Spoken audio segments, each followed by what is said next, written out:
Good morning students, आप सभी का स्वागत है A smart education A to Z में। आज मैं अजय सर आप लोगों के लिए कोशिका से संबंधित महत्वपूर्ण वस्तुनिष्ठ प्रश्नों को लेकर आया हूं। तो शुरू करते हैं। पहला प्रश्न है, सेल का नामकरण सर्वप्रथम किसने किया था? आपके ऑप्शन है फ्लेमिंग ने, ल्यूवेनहॉक ने, रॉबर्ट हुक ने और रॉबर्ट ब्राउन ने।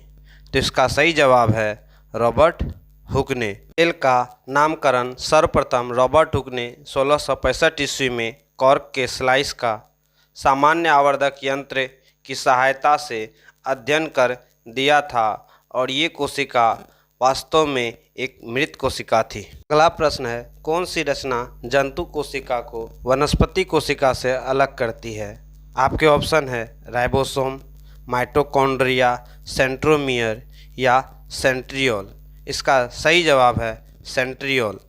सेंट्रियोल को हिंदी में तारक काय कहा जाता है, जो एक बेलनाकार कोशिकांग है और यह ट्यूबुलिन नामक प्रोटीन से बनी हुई होती है। अगला क्वेश्चन है, कोशिकीय ऊर्जागृह किसे कहा जाता है? आपके ऑप्शन है गोल्जी काय, न्यूक्लियोलस, माइटोकॉन्ड्रिया और सेंट्रियोल। तो इसका सही जवाब है माइटोकॉन्ड्रिया में पाए जाने वाले कोशिकीय श्वसन के एंजाइम्स के कारण भोजन का संपूर्ण ऑक्सीकरण होता है, जिससे जीव के लिए ढेर सारी अत्यावश्यक ऊर्जा मुक्त होती है। इसलिए माइटोकॉन्ड्रिया को कोशिकीय ऊर्जागृह कहा जाता है। अगला प्रश्न है, सबसे बड़ा कोशिकांग कौन सा है? आपके ऑप्शन है गुणसूत्र, माइटोकॉन्ड्रिया, प्लास्टिड और गोल्जी काय। तो इसका सही जवाब है प्लास्टिड। प्लास्टिड को हिंदी में लवक कहते हैं और यह मुख्यतः 3 प्रकार का होता है, वर्णी लवक, अवर्णी लवक और हरित लवक। यह केवल पादप कोशिका में ही पाया जाता है। अगला प्रश्न है, कोशिका को निश्चित रूप कौन प्रदान करता है? आपके ऑप्शन है केंद्रिका, कोशिका भित्ति, कोशिका झिल्ली और गोल्जी काय। तो इसका सही जवाब है कोशिका भित्ति। कोशिका भित्ति पादप कोशिका में ही पाई जाती है और यह पादप कोशिका की सबसे बाहरी परत होती है, जो निर्जीव, मोटी और पारगम्य होती है। अगला प्रश्न है, कौन सा कोशिकांग केवल पादप कोशिका में ही पाया जाता है? आपके ऑप्शन है कोशिका झिल्ली, लवक, रिक्तिकाएँ या उपर्युक्त सभी। तो इनका सही जवाब होगा लवक। कोशिका झिल्ली पादप कोशिका और जंतु कोशिका दोनों में पाई जाती है। लवक केवल पादप कोशिका में ही पाई जाती है और रिक्तिकाएँ पादप कोशिका और जंतु कोशिका दोनों में पाई जाती है। अगला प्रश्न है, कोशिकीय श्वसन का सक्रिय स्थल कौन सा होता है? आपके ऑप्शन है गोल्जी काय, माइटोकॉन्ड्रिया, राइबोसोम और लाइसोसोम। तो इनका सही जवाब है माइटोकॉन्ड्रिया। कोशिका में कई सारी जैविक प्रक्रियाएं निरंतर चलती रहती है, उन्हीं में एक श्वसन भी है। कोशिका में श्वसन का सक्रिय स्थल माइटोकॉन्ड्रिया होता है। अगला क्वेश्चन है, अवर्णी लवक मुख्यतः कहाँ पाए जाते हैं? आपके ऑप्शन है जड़ों की कोशिकाओं में, तनों की कोशिकाओं में, पत्तियों की कोशिकाओं में या फूलों की कोशिकाओं में। तो आपका सही जवाब है जड़ों की कोशिकाओं में। अवर्णी लवक मुख्यतः रंगहीन या सफ़ेद होते हैं और जड़ों की कोशिकाएं भी रंगहीन या सफ़ेद ही होती है। अगला प्रश्न है, फूलों और बीजों को विभिन्न प्रकार के रंग कौन प्रदान करता है? आपके ऑप्शन है ल्यूकोप्लास्ट, क्रोमोप्लास्ट, क्लोरोप्लास्ट और टोनोप्लास्ट। तो इसका सही जवाब होगा क्रोमोप्लास्ट। क्रोमोप्लास्ट को हिंदी में वर्णी लवक कहा जाता है और यह पौधों को विभिन्न प्रकार के रंग प्रदान करता है। अगला प्रश्न है, कोशिका द्रव में उपस्थित महीन, शाखित, झिल्लीदार और अनियमित नलिकाओं का घना जाल क्या कहलाता है? आपके ऑप्शन है गोल्जी काय, माइटोकॉन्ड्रिया, राइबोसोम और अंतःप्रद्रवी जालिका। तो इसका सही जवाब है अंतःप्रद्रवी जालिका। अंतःप्रद्रवी जालिका कोशिका द्रव में पाई जाती है और यह लाइपोप्रोटीन की बनी हुई होती है। चलते हैं अगले प्रश्न की ओर, जो है लाइसोसोम में पाए जाने वाला वह एंजाइम जिसमें जीवद्रव को घुला देने की क्षमता होती है क्या कहलाती है। आपके ऑप्शन है हाइड्रोलाइटिक एंजाइम, साइटोप्लाज्म, न्यूक्लियोप्लाज्म या सेल सेप। तो इसका सही जवाब है हाइड्रोलाइटिक एंजाइम। हाइड्रोलाइटिक एंजाइम एक प्रकार का एंजाइम होता है जो हाइड्रोलेस की तरह व्यवहार करता है। अगला प्रश्न है कोशिका में 80% से अधिक पाए जाने वाला पदार्थ कौन सा है। आपके ऑप्शन है प्रोटीन, चर्बी, खनिज और जल। तो इसका सही जवाब है जल।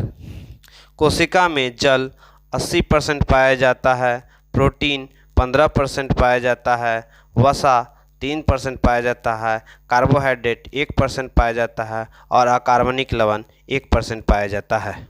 अगला प्रश्न है पादप कोशिका और जंतु कोशिका में अंतर किसकी उपस्थिति के कारण होता है। आपके ऑप्शन है क्लोरोप्लास्ट, कोशिका झिल्ली, कोशिका कला और केंद्रक। तो इनका सही जवाब है क्लोरोप्लास्ट। क्लोरोप्लास्ट पादप कोशिका में पाई जाती है जबकि यह जंतु कोशिका में नहीं पाई जाती है। क्लोरोप्लास्ट के कारण ही पौधे अपना भोजन का निर्माण कर पाते हैं। अगला प्रश्न है गोल्जी काय का प्रमुख कार्य क्या है। आपके ऑप्शन हैं श्वसन, कोशिका विभाजन, पाचक रस उत्पन्न करना और स्रावी। तो इसका सही जवाब है स्रावी। गोल्जी काय की खोज 1898 ईस्वी में कैमिलो गोल्जी ने की थी और यह कोशिका का मुख्य श्रवण अंगक होता है। चलते हैं अगले प्रश्न की ओर, जो है डीएनए किस कोशिकांग में पाया जाता है। आपके ऑप्शन है माइटोकॉन्ड्रिया, गोल्जी काय, लाइसोसोम और सेंट्रियोल।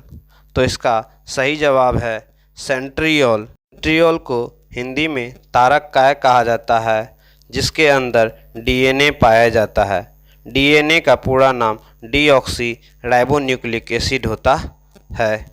चलते हैं अगले प्रश्न की ओर, जो है प्रोग्राम्ड सेल डेथ अर्थात पीसीडी का कोशिकीय एवं आणविक नियंत्रण क्या कहलाता है। आपके ऑप्शन है एप्टोसिस, एजिंग, डिजेनरेशन और निक्रोसिस।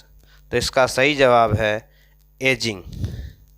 पीसीडी को एप्टोसिस भी कहा जाता है और पीसीडी का अर्थ होता है कोशिका की मृत्यु।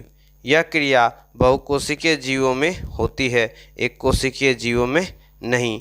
एक कोशिकीय जीव किसी विष या पोषण के अभाव या अन्य किसी तनाव के चलते मरते हैं। अगला प्रश्न है कौन सा अंगक प्रायः जंतु कोशिका में उपस्थित नहीं होता है। आपके ऑप्शन है लवक, गोल्जी काय, माइटोकॉन्ड्रिया और अंतःप्रद्रवी जालिका। तो इसका सही जवाब है लवक। लवक केवल पादप कोशिका में ही पाई जाती है, जंतु कोशिका में नहीं। अगला प्रश्न है लाइसोसोम के क्या कार्य है। आपके ऑप्शन है प्रोटीन संश्लेषण, प्रोसेसिंग तथा पैकेजिंग, अंतःकोशिकीय पाचन और वसा संश्लेषण। तो इसका सही जवाब है अंतःकोशिकीय पाचन। लाइसोसोम की खोज 1958 में क्रिश्चियन डी डवे ने की थी और इसे आत्महत्या की थैली भी कहा जाता है। तो चलते हैं अगले प्रश्न की ओर, जो है कोशिका भित्ति होती है। आपके ऑप्शन हैं पारगम्य, अपारगम्य, अर्धपारगम्य और चयनात्मक पारगम्य। तो इसका सही जवाब है पारगम्य। कोशिका भित्ति सेल्यूलोज की बनी होती है जो कोशिका को दृढ़ता प्रदान करता है। इसी के कारण कोशिका भित्ति कड़ी और निर्जीव होती है। तो चलते हैं अगले प्रश्न की ओर, जो है माइटोकॉन्ड्रिया का भीतरी वलन कहलाता है। आपके ऑप्शन है क्रिस्टी, ऑक्सीसोम, मैट्रिक्स और माइक्रोसोम। तो इसका सही जवाब है क्रिस्टी। क्रिस्टी माइटोकॉन्ड्रियल गुहा मैट्रिक्स में लटके रहते हैं और इनमें कोशिकीय श्वसन से संबंधित एंजाइम्स मौजूद होते हैं। तो चलते हैं अपने अगले प्रश्न की ओर, जो है माइटोकॉन्ड्रिया किस में अनुपस्थित होता है। आपके ऑप्शन है ईस्ट, कवक, जीवाणु और हरे शैवाल। तो इनका सही जवाब है जीवाणु। माइटोकॉन्ड्रिया ईस्ट में पाया जाता है और ईस्ट के अंतर्गत कवक और हरे शैवाल आते हैं, अर्थात उनमें भी माइटोकॉन्ड्रिया पाई जाती है। अर्थात शेष बचा हमारा जीवाणु, जिसमें माइटोकॉन्ड्रिया नहीं पाया जाता है। चलते हैं अगले सवाल की ओर, जो है जीव द्रव्य जीवन का आधार है और यह किसका कथन है। आपके ऑप्शन है हेनरी का, लेमार्क का, हक्सले का और ट्रेविरेनस का। तो इनका सही जवाब है हक्सले का। हक्सले का पूरा नाम थॉमस हेनरी हक्सले था, जो एक जीव विज्ञानी और मानव विज्ञानी थे। चार्ल्स डार्विन के विकासवाद के सिद्धांत के वकालत के लिए इन्हें डार्विन के बुलडॉग के रूप में भी जाना जाता है। चलते हैं अगले प्रश्न की ओर, जो है डीएनए के द्विहेलिक्स प्रारूप को पहली बार किसने प्रस्तावित किया था। आपके ऑप्शन है वाटसन तथा क्रिक ने, फिशर तथा हॉल्डनी ने, लेमार्क तथा डार्विन ने और अंतिम ह्यूगो डी ब्रिज ने। तो इसका सही जवाब है वाटसन और क्रिक ने। डीएनए अणु की संरचना घुमावदार सीढ़ी की तरह होती है और इसकी खोज सन 1953 में जेम्स वाटसन तथा फ्रांसिस क्रिक द्वारा किया गया था। इसके लिए उन्हें नोबेल पुरस्कार से भी सम्मानित किया गया था। अगला प्रश्न है कोशिका की क्रियात्मक गतिविधियां नियंत्रित होती है। ऑप्शन है केंद्रिका द्वारा, माइटोकॉन्ड्रिया द्वारा, जीव द्रव्य द्वारा या केंद्रक द्वारा। तो इसका सही जवाब है केंद्रक द्वारा।